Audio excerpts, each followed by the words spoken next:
Russians and Ukrainians meet in UAE. Ghana plans to buy oil with gold. Bullfighting ban proposal goes before French MPs. Zero COVID China baffled by the World Cup. Europe names world's first disabled astronaut. Kosovo and Serbia reach deal on license plate dispute. German footballers cover mouths and protest over armbands. Old male cheerleading team hopes to challenge gender norms.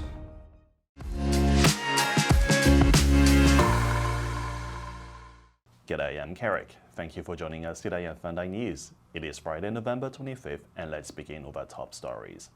Reuters reported that representatives from Russia and Ukraine met in the United Arab Emirates last week to discuss the possibility of a prisoner of war exchange that would be linked to a resumption of Russian ammonia exports to Asia and Africa by a Ukrainian pipeline. Ukraine's President Volodymyr Zelensky has publicly set several conditions before allowing Russia to resume its ammonia exports via the pipeline, including a prisoner swap and the reopening of the port of Mykolaiv on the Black Sea. The sources told Reuters UAE President Mohammed bin Zayed Al Nahyan visited Moscow last month, where he discussed with President Vladimir Putin the possibility of Abu Dhabi mediating an ammonia deal. Last week, Secretary General of UNCTAD said she was optimistic Russia and Ukraine could agree to the terms for the export of Russian ammonia via the pipeline. Asked if the United Nations were involved in the talks, a spokesperson for the organization declined to comment.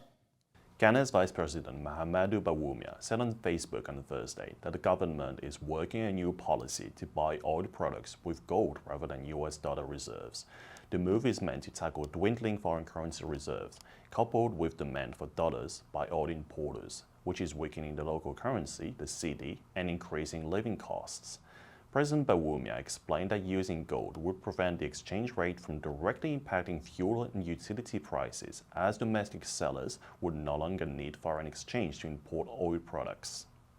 Ghana produces crude oil, but it has relied on imports for refined oil products since its only refinery shut down after an explosion in 2017. According to the government, Ghana's gross international reserves stood at around $6.6 billion at the end of September 2022, equating to less than 3 months of imports cover. That is down from around $9.7 billion at the end of last year. The country's finance minister warned on Thursday that the cocoa, gold, and oil-producing nation faces its worst economic crisis in a generation.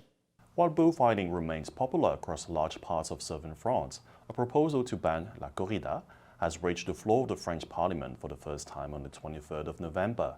Anti-corrida activists have grown in influence in recent years, but previous attempts to introduce a ban have failed to reach the parliament. All the parties involved are still divided on the question.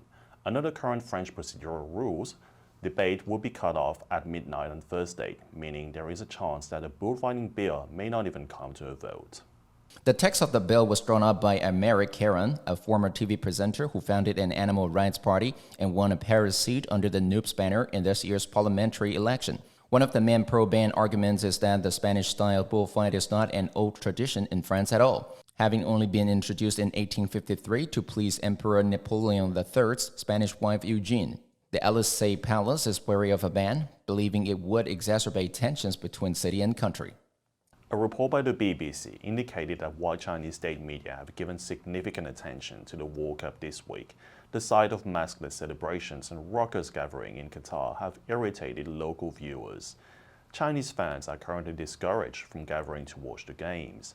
An open letter questioning the country's continued commitment to its zero-COVID policy and asking if China was on the same planet as Qatar quickly spread on WeChat on Tuesday before being later censored.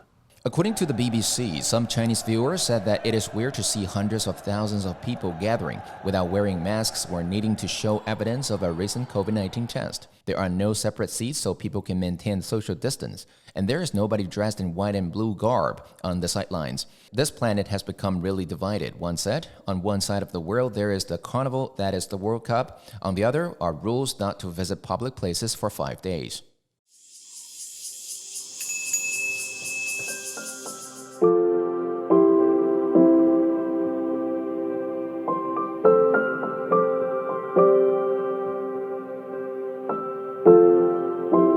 Struck 他是 strike 这动词的过去式。strike a deal 就是学习，享受一个人的美好时光。FUNDAY 英语。The European Space Agency on Wednesday named the first ever para-astronaut in a major step towards allowing people with physical disabilities to work and live in space. The 22-nation agency said it had selected former British Paralympic sprinter John McFall as part of a new generation of 17 recruits picked for astronaut training. McFall will take part in a feasibility study designed to allow the European Space Agency to assess the condition needed for people with disabilities to take part in future missions. ESA said it received 257 applications for the role of astronaut with a disability, a parallel role that it terms para-astronaut.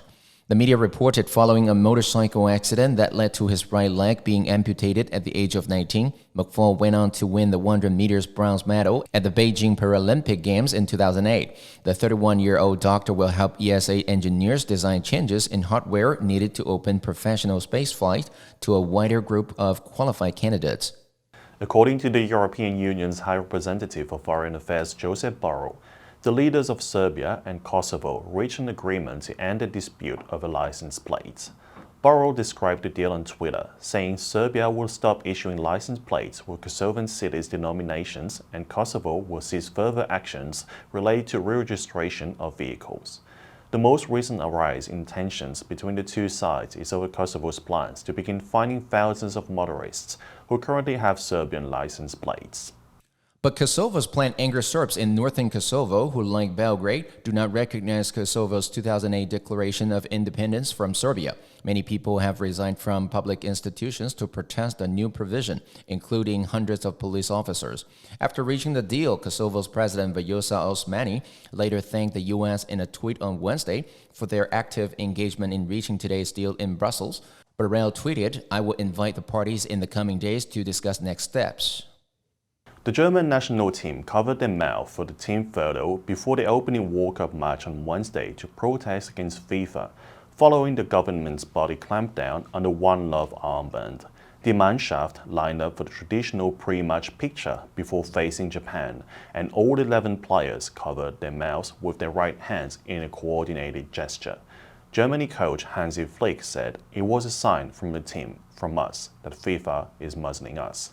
Germany eventually lost the game 2-1 to Japan, but the move remains a win for LGBTQ+ communities across the world.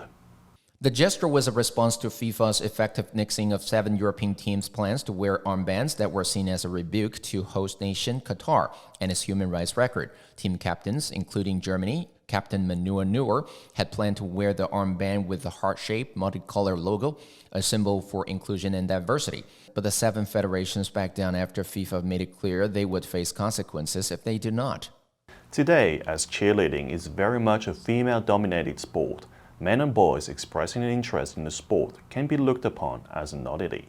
But Scrimmage People, one of the first all-male cheerleader squad in France, said they are looking to end this stigma and show that cheerleading can be an inclusive activity for both men and women. Scrimmage People, which started in 2016, noted, "The message behind the cheerleading group is that we're fighting against toxic masculinity."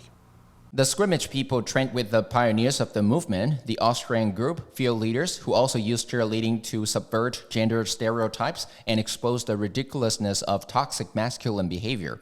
After a halftime show at a female roller derby tournament held in Belgium, the group of 8 male cheerleaders received a warm show of appreciation from the crowd in attendance at the roller skating competition. A French farmer said they shake up the codes and at the same time they make us laugh.